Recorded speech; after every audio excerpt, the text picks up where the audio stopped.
ఎంత చెప్పారన్నా రేట్? 120, 1,20,000 అన్న. 20,000 పళ్ళను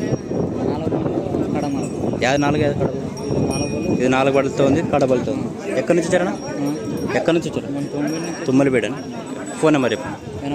86 28 18 93 55. 2 పక్కన పోతాయి ఇప్పుడు ఎట్లుంటే అట్లా పోతాయి. రైట్. సో మంచి దిట్టంగా మంచి బాగానే కనబడుతున్నాయి. సో రేట్ అడిగి తెలుసుకొని నేను చెప్తున్నాను అనేది ఎన్ని వెళ్తూ ఉందనేది.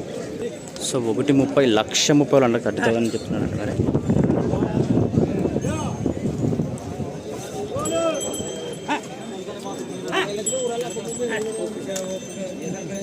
1,30,000